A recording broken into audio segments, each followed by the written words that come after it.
Pare o que você estiver fazendo agora e assista mais uma mensagem com o pastor Valdir Brasil. Aproveite para se inscrever em nosso canal, curtir e compartilhar este vídeo. Canal BR Valdir Brasil.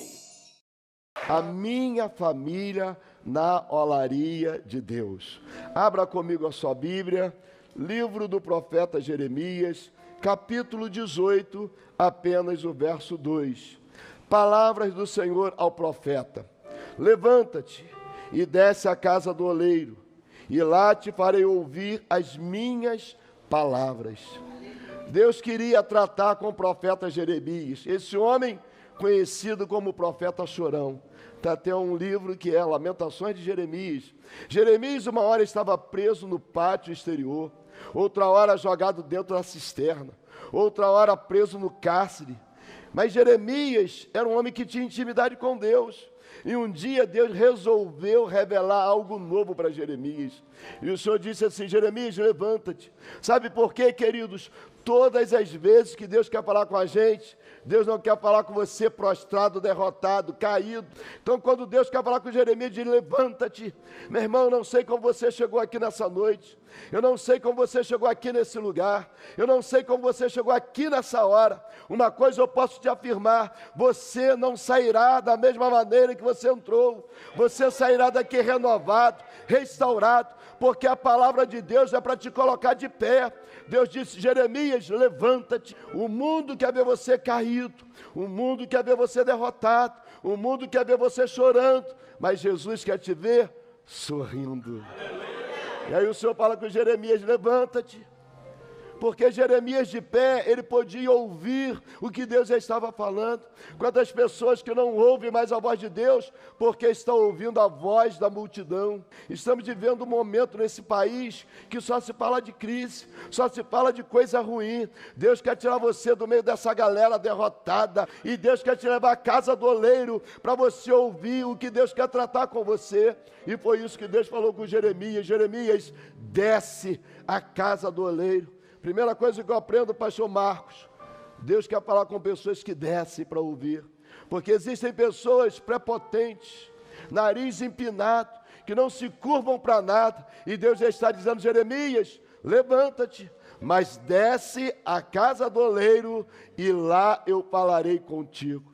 Se você quer ouvir a voz de Deus, saia do meio da multidão, venha para o secreto de Deus. E Deus disse: e lá te farei ouvir as minhas palavras. No meio da multidão você não consegue identificar a voz de Deus. No meio da multidão você não consegue ouvir a voz de Deus. No meio da multidão você acaba sendo impregnado com tanta palavra de derrota. É tanta gente perdedora dizendo: não dá, né? Ô vida, que dificuldade, a vida está difícil, né? Não, eu não aprendo isso na Bíblia. Eu aprendo com Paulo que mesmo na hora do açoite, mesmo na hora da dificuldade, mesmo na hora da cadeia, Paulo estava dizendo: eu não sou derrotado, eu sou mais do que vencedor em Cristo Jesus. Eu não sou perdedor, eu posso todas as coisas porque Ele me sustenta, Ele me fortalece. Eu aprendo com Paulo que a cada dia eu não posso perder o meu alvo, eu não posso perder o meu foco, que a cada dia eu preciso manter acesa a chama da vitória no meu coração. Você não foi criado para perder, você não foi criado para ser derrotado, você foi gerado no coração de Deus para povoar o céu, para viver uma vida melhor. É isso que eu estou profetizando sobre a sua vida, para a glória do Senhor. Quando Deus leva Jeremias para a casa do oleiro, Deus mostra para Jeremias algo tremendo. Olha só o verso 4. Como o vaso que ele fazia de barro quebrou-se na mão do oleiro, tornou a fazer dele outro vaso, conforme o que pareceu bem aos olhos do oleiro fazer. Sabe o que eu aprendo, querido? Nós somos simplesmente barro. Tem barro querendo dar ordem para o oleiro. Isso não funciona. Você nunca verá o barro mandando no oleiro. O barro está no controle do oleiro. É o oleiro que faz com você o que ele quer fazer. O projeto que o oleiro tem na sua vida é para fazer de você um vaso de honra, para que você venha ser estabelecido na casa do Senhor como vaso de honra, para Deus te colocar em posição de honra na casa do Senhor. Tem gente reclamando na hora que o oleiro aperta. Ai, só sabe cantar um hino, né? Aleluia, aleluia, aleluia. Meu irmão, não é isso. Na hora que o oleiro está apertando, ele vai fazer de você alguma coisa melhor. Você precisa ser barro maleável na mão do oleiro. Um dia eu fui numa olaria, nós fomos gravar um 100 em casa. Foi, meu primo? E aí eu falei com o moço que estava fazendo o vaso. Me explica aqui o processo. Ele diz, primeiro a gente pega o barro duro, cascalho, joga nessa máquina aqui e começa a triturar. Vai botando água, vai triturando o barro para fazer uma massa maleável. Meu irmão, se você não se tornar massa maleável na mão do oleiro, ele coloca você na moenda e ele vai triturando até você se tornar maleável. Aprenda uma coisa, é melhor ser barro maleável na mão do oleiro, porque quando você é maleável, ele faz de você o que ele quer fazer. A Bíblia está dizendo que o vaso quebrou na mão do oleiro. É melhor quebrar na mão do oleiro do que quebrar pelo pecado. Tem muita gente quebrada pelo pecado. Tem muita gente quebrada por causa da mentira. Tem muita gente quebrada porque se desviou do caminho do Senhor. Mas a Bíblia diz que esse vaso quebrou na mão do oleiro. E quando quebra na mão do oleiro, o oleiro jamais vai desistir de você, querido. Quando quebra na mão do oleiro, se for preciso, ele se abaixa, mas ele pega caco por caco e refaz. Eu quero profetizar sobre a tua vida, ainda que tenha fragmentos da sua família longe, ainda que tenha um pedaço da sua família longe, o oleiro vai buscar onde estiver, caco por caco, porque ele não vai perder o projeto que ele tem para você. Ele vai fazer um vaso novo para a honra e glória do nome dele. O oleiro quer restaurar. E aí Jeremias viu, e ele diz, conforme o que pareceu bem aos olhos do oleiro fazer. Aprenda isso. Não é do jeito que você quer, é do jeito que ele quer, porque ele sabe o melhor para você. E quantas vezes nós questionamos com Deus, quantas vezes nós brigamos com Deus, Deus, mas por que isso está acontecendo? Que é um conselho, se curve diante da soberania de Deus, que é um conselho, deixa o oleiro amassar, deixa ele fazer do jeito que ele quer fazer, porque tudo que ele faz é o melhor para você. E aí lá na casa do oleiro, o oleiro vai fazendo do jeito que ele quer, mas tem gente que reclama, tem gente que murmura, mas por que isso está acontecendo na minha vida? Calma, meu irmão, a história não vai terminar assim, a história não vai terminar em derrota. A história que Deus tem para você, o futuro e o final, é você no pódio, de mãos erguidas, glorificando o nome do Senhor. É esse o projeto que Deus tem na sua vida, querido.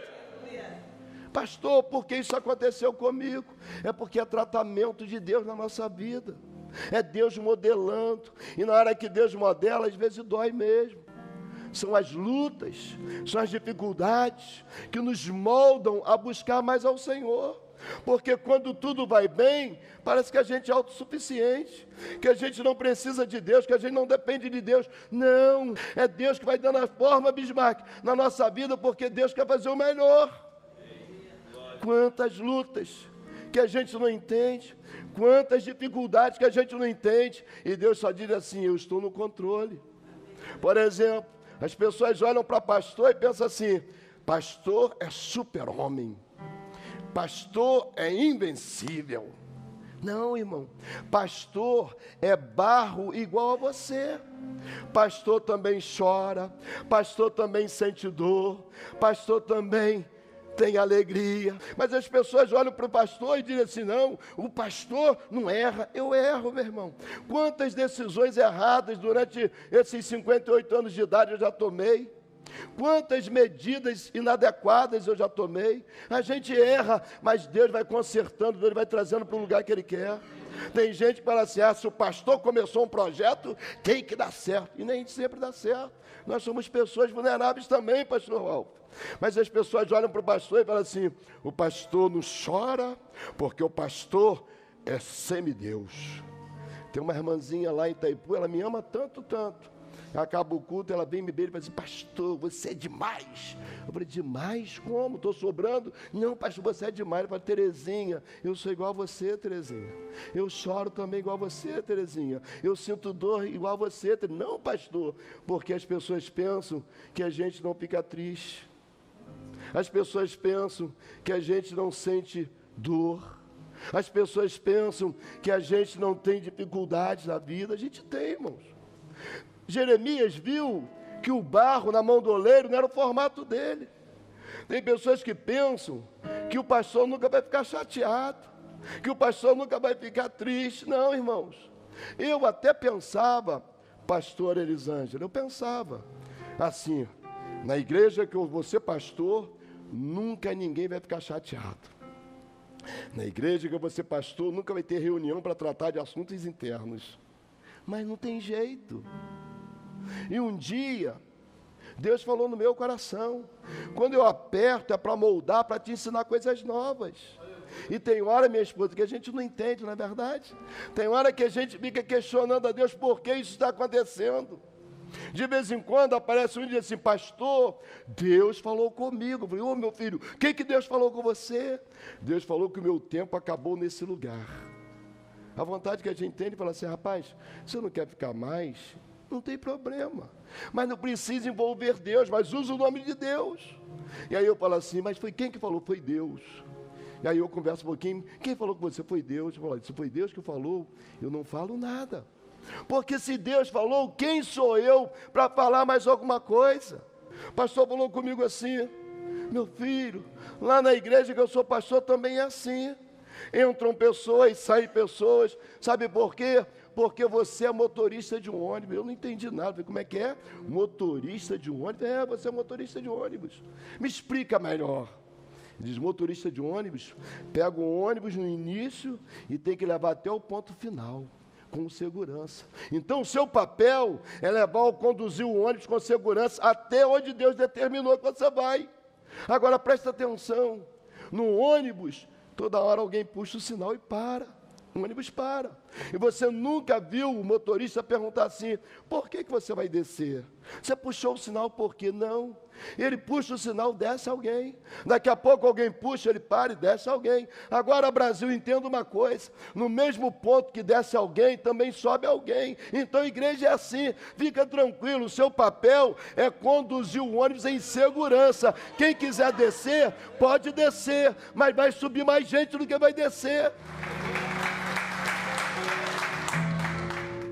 E a gente não entende, a gente chora, porque nós, irmãos, nós fomos formatados para ganhar pessoas, nós queremos ganhar pessoas, todos nós, você foi formatado para ganhar pessoas, para cuidar de pessoas, mas nós também somos pessoas.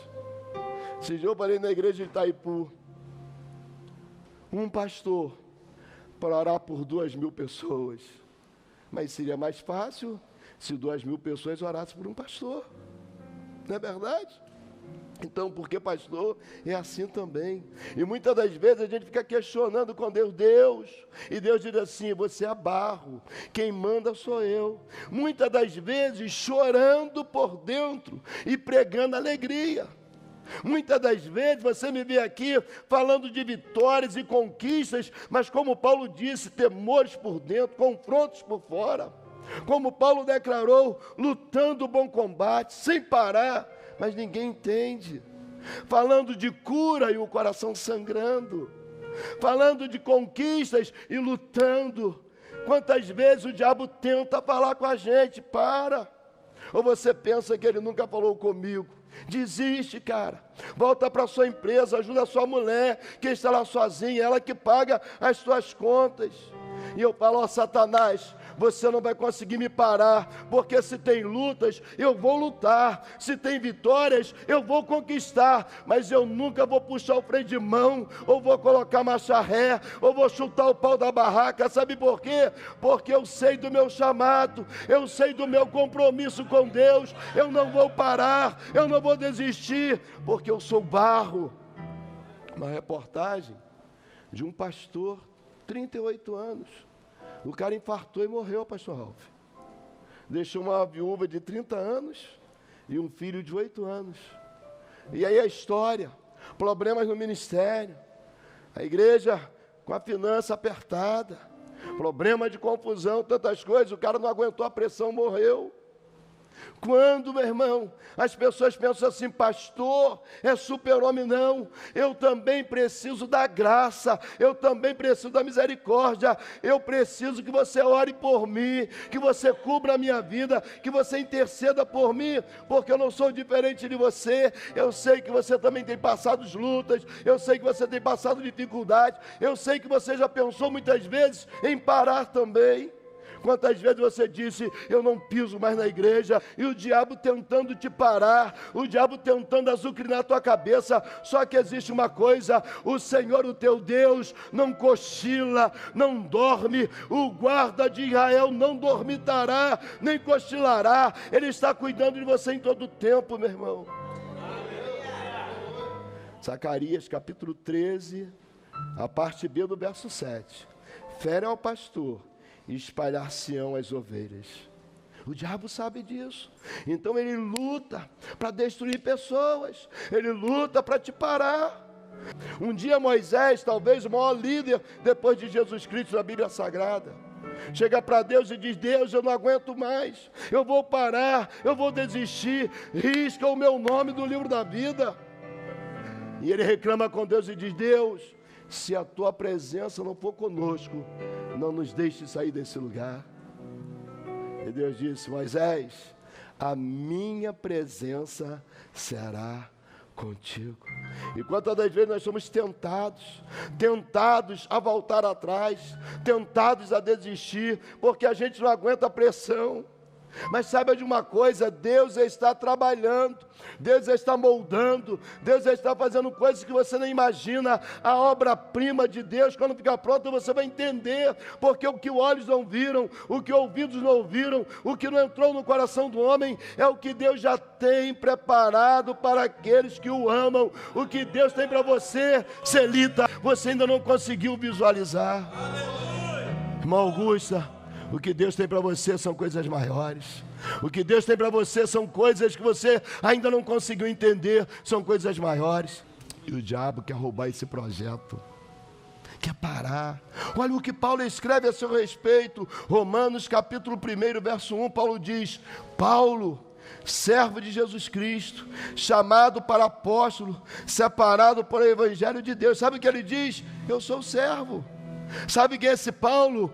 PhD, mestrado, cheio de diplomas, mas ele não diz Paulo doutor, Paulo mestre, Paulo PhD, Paulo não, Paulo diz Paulo servo. E aí Paulo diz assim, chamado para apóstolo. Sabe quem é o apóstolo? É quem cuida, é quem dá alimento, é quem ensina, é quem discipula, é quem coloca roupa, é quem gasta, investe tempo para cuidar. Paulo diz, separado para o evangelho de Deus. Sabe que evangelho é esse? É o evangelho de Deus. Esse lugar, irmãos, aqui precisa ser pregado o evangelho de Deus. Eu costumo dizer que igreja não é instituição humana, porque o dia que for a minha igreja vai quebrar, vai desmantelar, vai fragmentar, porque Jesus disse, contra a minha igreja, ou seja, a igreja de Jesus, as portas do inferno não prevalecem. Quando Jesus disse sobre a minha igreja, as portas do inferno não prevalecerão, ou seja, a igreja vai contra-atacar, e as portas do inferno não vão resistir, elas vão ter que se escancarar. Nós vamos esvaziar o inferno, e nós vamos povoar o céu. Um Deus paciente, um Deus que tem interesse em nos abençoar. Em Jeremias, continuando a leitura, capítulo 18, versos 5 e 6, Jeremias diz, então veio a mim a palavra do Senhor dizendo, não poderei eu fazer de vós como fez este oleiro, ó casa de Israel, diz o Senhor. Eis que como barro na mão do oleiro, assim sois vós na minha mão, ó casa de Israel. Sabe o que o Senhor falou com Jeremias? Jeremias, vocês são barro, ainda que sejam quebrados, mas eu vou mudar. Um Deus que não desiste da gente. Sabe o que Deus quer fazer? Refazer. Sabe o que Deus quer fazer? fazer vaso novo. Sabe que Deus quer fazer? Restaurar. Precisamos entender isso, irmãos. Evangelho é metanoia, é mudança de mente. Evangelho é conversão. É quando eu ia para uma direção, eu me converto. O evangelho eu mudo de direção. É conversão, é mudança. Aqui entra drogado e sai liberto. Aqui entra doente e sai curado. Aqui entra mentiroso, é liberto. Aqui entra fragmentado e Deus restaura. Aqui chega com um casamento desfacelado e Deus muda tudo. Sabe por quê? Porque aqui é lugar onde Deus trabalha. Deus vai moldando, Deus vai dando forma. Talvez você olhe para o seu irmão e não entenda. Ele está chorando, ele está sangrando.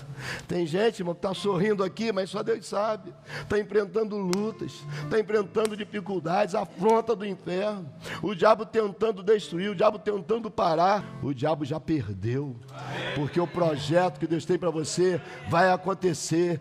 Queira o inferno ou não, queiram os demônios ou não, o projeto que Deus tem para a sua vida vai chegar até o fim, vai acontecer, vai se cumprir, porque você foi chamado para ser vaso de honra, para ser vaso na casa do Senhor de destaque. Talvez você diga assim: pastor, mas eu pareço aquele vaso emborcado. Deus vai te desemborcar hoje.